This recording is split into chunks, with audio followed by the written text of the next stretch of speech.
Hi, this is Chris from Comics Beer and Sci-fi, and I'm here with Mr. Andy Bennett, and we just wanted to get to know him and see what he's all about in terms of the art world and the comic book industry.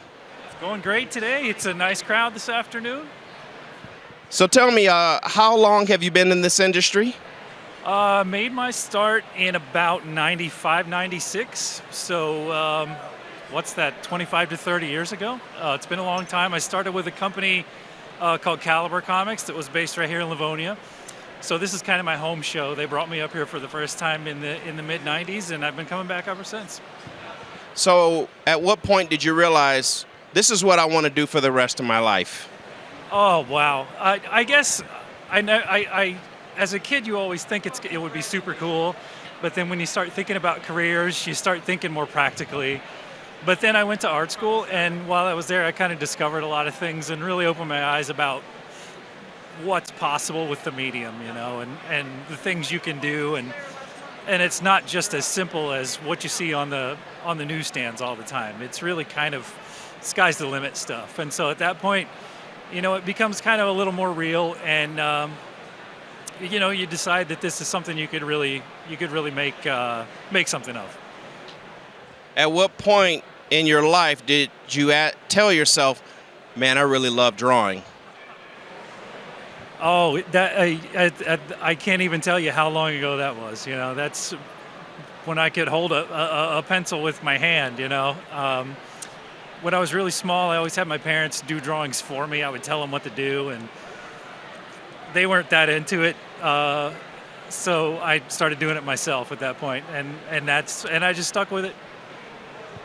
That's awesome. So what art school did you go to, and what was the major?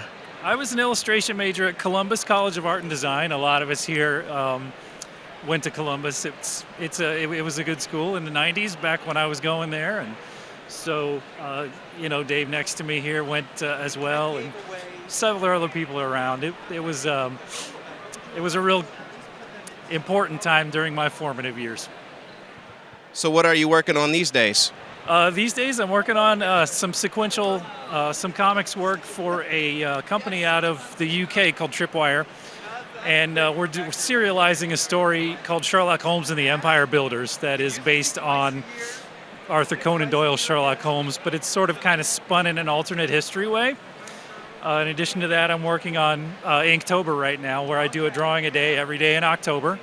I've been doing that for a while. This is my 7th year at it this time, so it's fun. I enjoy doing that too, and it's not it's a little more low stress because once you're through October, you're finished. So let me ask you, because a lot of people aren't familiar with Inktober, you want to tell them what it's all about?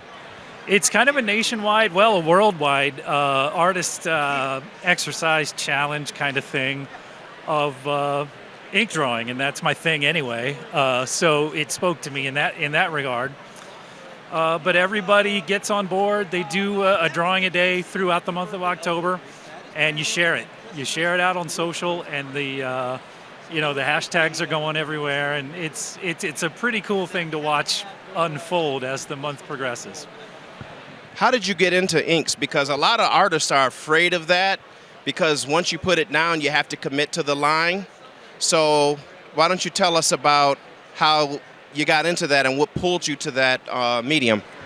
I couldn't really tell you for sure. It clicked for me. When I was in art school, I had an instructor who was a really talented pen and ink artist, and he and I had a great relationship, and he really fostered that in me. And as I was in high school, and I saw all the professional comic artists using it too, so I figured that was the thing to do. And so everything sort of crystallized sometime during art school, and I just decided to specialize. Now, when it comes to this business, who was your source of inspiration? Because typically artists and illustrators, they look at somebody and they say, man, that guy's awesome. Initially, it was these, high octane comic book guys like Arthur Adams and John Byrne and stuff. But then later on, I discovered some of the European illustrators like Dave McKean and Alex Toth isn't European, but a really bold black and white ink style, and basically anybody that can really work that contrast and use the ink in unique ways is a big inspiration for me. And why don't you briefly tell us about how you got into the industry? Sure. My very first published story was for a contest. There was a anthology book that Caliber Comics was publishing called Negative Burn, and they ran a little contest for submissions. And so I wrote and illustrated my own one-page submission and got it published. And then from that point on, I made a really good relationship with the editors at Caliber, and they kept me busy from then on. So that was kind of an unusual way to break into it, but it worked for me. Well, we at Comics, Beer, and Sci-Fi appreciate your time and, of course, your craft. So thanks a lot.